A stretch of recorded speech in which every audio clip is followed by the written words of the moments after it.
सभापति महोदय, महज 5 मिनट। आज मैं विपक्ष के नेताओं को सुन रहा था। गुलाम नबी आज़ाद जी जब बोल रहे थे और इतिहास का जो पिक्चर दे रहे थे, वो पीढ़ियों को क्या इतिहास पढ़ाएगा, कश्मीर की कौन सी स्थिति को दिखाएगा। ये तो ऐसा ही है कि पीढ़ियों को यह बताना कि कश्मीर में सब कुछ बुरा ही बुरा है, ऐसा नहीं है। सभापति महोदय, विपक्ष ने कहा कि यह सरकार कश्मीर के लिए क्या कर रही है। अभी प्रधानमंत्री जी ने 80,000 करोड़ रुपए का पैकेज जम्मू कश्मीर राज्य को दिया है। स्वतंत्रता के बाद इतना बड़ा पैकेज कभी भी उस राज्य को नहीं दिया गया। 1000 मेगावाट का विद्युत परियोजना वहां शुरू की गई है, जिससे पूरे राज्य को बिजली मिलेगी। विकास के जो काम नरेंद्र मोदी जी के नेतृत्व में हो रहा है, प्लीज ट्रांसलेशन विकास का कार्य जो आदरणीय नरेंद्र मोदी जी के नेतृत्व में हो रहा है, उसके दो बड़े पैमाने हैं जिसे विपक्ष को समझना होगा। मैं इतिहास की उन गहराइयों में नहीं जाना चाहता हूं, चूंकि मैं जाऊंगा तो कांग्रेस के और वामपंथी मित्रों को बहुत परेशानी होगी। सिर्फ एक बात कहना चाहता हूं, जब गुलाम नबी आजाद जी ने कहा कि 80% मुसलमान थे और वे भारत के हिस्सा बने, मैं उनको बता देना चाहता हूं, जब द्वि राष्ट्रवाद की आंधी थी, नॉर्थ वेस्टर्न प्रोविंसेस जो थे NWFP, वहां गफ्फार खान थे, रेड शर्ट की आर्मी थी और वे भारत में रहना चाहते थे। पाकिस्तान क्यों गए, कांग्रेस को जवाब देना पड़ेगा। हम 47 में स्टेक होल्डर नहीं थे पार्टीशन के। आप बताइए कि NWFP जो भारत में रहना चाहता था, गफ्फार खान भारत के देशभक्त थे, रेड शर्ट भारत में रहना चाहती थी, लेकिन आपने उसको पाकिस्तान भेज दिया। इसलिए मैं उस इतिहास में नहीं जाना चाहता। मैं दो बातें करना चाहता हूं। कश्मीर की समस्या का एक बहुत बड़ा कारण है, जिस कारण पर हम नहीं जा रहे हैं। 1947 से लेकर 1996 तक कश्मीर की पूरी राजनीति सामंती राजनीति रही है। लोकतंत्र को जनता तक पहुंचने नहीं दिया गया, जिसका परिणाम यह हुआ कि उसके दो कोalition पार्टनर होते थे कि एक स्टेट गवर्नमेंट में कठपुतली सरकार, दूसरी केंद्र की सरकार। 1984 में इलेक्टेड गवर्नमेंट को, Please see, I'm asking you to check it, please. 1984 में इलेक्टेड गवर्नमेंट को किस प्रकार से किसने गिराया। उस वक्त माननीय राजनाथ जी गृह मंत्री नहीं थे, भारतीय जनता पार्टी सरकार में नहीं थी। 1986 में नेशनल कॉन्फ्रेंस को तोड़कर सरकार बनाई गई, फिर उसे गिरा दिया गया। यह क्यों किया गया, किस लिए किया गया? जो जम्मू कश्मीर की पूरी राजनीति को कुछ परिवारों तक सीमित रखने की जो साजिश वहां की क्षेत्रीय दलों ने की, जिसका कांग्रेस सहयोगी बना रहा, उसको तोड़ने का काम भारतीय जनता पार्टी ने 2002 से किया। दुनिया में जम्मू कश्मीर पर जितने स्टडी हुए हैं, उसको आप देखिए। मोस्ट क्रेडिबल इलेक्शंस की जो प्रक्रिया शुरू हुई, जिसमें भारत की जनता का, कश्मीर की जनता का, जम्मू कश्मीर का नागरिकों का विश्वास जमा, वो 2002 से शुरू हुआ, जब माननीय अटल बिहारी वाजपेयी जी की सरकार थी। 2008 में चुनाव हुए, 2014 में चुनाव हुआ। प्लीज और अभी जो पंचायतों के चुनाव हुए,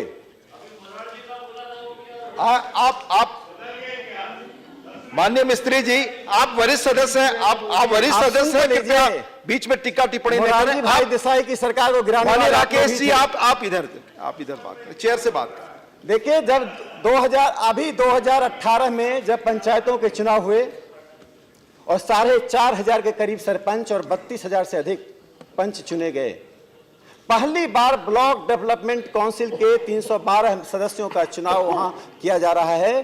पहले भी कांग्रेस ने कोशिश की, लेकिन ब्लॉक डेवलपमेंट काउंसिल के पूरी तरह से चुनाव नहीं हो पाए। लोकतंत्र पहली बार जनता के दरवाजे तक पहुंची है।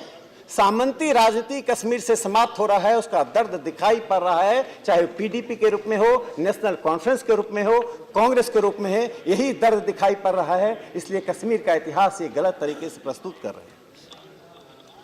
सभापति महोदय, मुझे बहुत दुख हुआ जब ये कहा गया कि कश्मीर में आतंकवाद के लिए और आतंकवाद को बढ़ाने के लिए ये 4.5 साल की सरकार जिम्मेदार थी। विपक्ष के नेता गुलाम नबी आजाद जी ने जिस सामान्य तरीके से, माननीय राकेश जी 5 मिनट समय पूरे हो रहे हैं, मैं आपसे आग्रह करूं खत्म करें। मेरी पार्टी के पास इतना समय था, 2 मिनट में ले ही सकता हूं। गुलाम नबी आजाद जी ने जिस तरह से कश्मीरी पंडितों को वहां से छोड़ने के लिए एक सामान्य कारण बता दिया, वह बहुत ही असामान्य बात है। सभापति महोदय, कश्मीर की घाटी में जिस प्रकार से रेडिकलाइजेशन की ताकतें सीमा के पार से नहीं दुनिया के अन्य भागों से आकर कर रही हैं, जिसको पैट्रनेज देने के लिए वहां हुर्रियत और दूसरी पार्टियां हैं, जिसके लिए आज विपक्ष के नेता ने हुर्रियत के प्रति जो अपना प्रेम दिखाया है, जो उसको एक वैधानिकता देने की कोशिश की है, वो साफ निंदनीय है। हम किसी भी ऐसी ताकत को लेजिटिमेसी नहीं दे सकते हैं जो कश्मीर में विभाजन की राजनीति का बीज बो रहा है। और यही कारण है कि कश्मीर में आतंकवाद की जो भी धाराएं हैं, उसके पीछे वो साजिश है, जिहादी ताकतों का हाथ है। उन जिहादी ताकतों को आपको आइडेंटिफाई करना पड़ेगा। सामान्य कश्मीरियों को उन जिहादी ताकतों से जोड़ने की गलती मत कीजिए। और मैं अंतिम बात कहना चाहता हूं,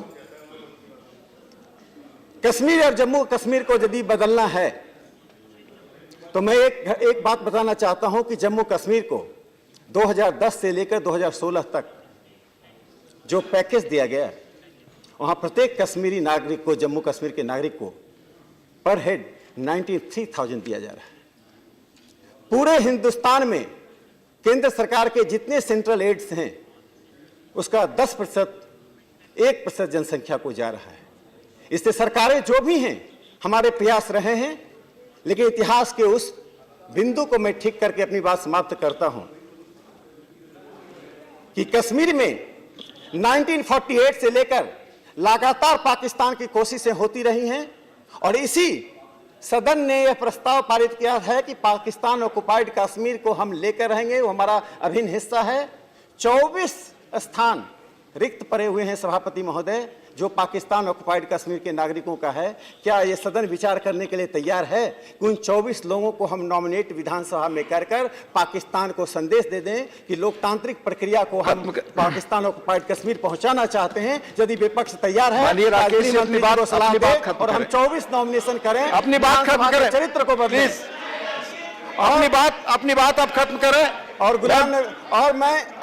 और मैं कांग्रेस के मित्रों से एक ही राय दूंगा, अपनी बात राकेश जी कांग्रेस के मित्रों से एक ही राय दूंगा कि आप श्यामा प्रसाद मुखर्जी जी के बारे में चाहे जो कह लें, जोग माया देवी जी का पत्र पढ़ लीजिए, जो श्यामा प्रसाद मुखर्जी की मां थी। उस पत्र को पढ़ने के बाद आप निर्णय लीजिए कि राष्ट्रवाद को आगे बढ़ाने का काम उनके विरासत को लेकर बैठे हम कर रहे हैं या आप कर रहे हैं। कश्मीर विभाजन आप पैदा कर रहे हैं कि हम पैदा कर रहे हैं? जोग माया देवी जी के पत्र को पढ़कर अब मैं श्री धन्यवाद।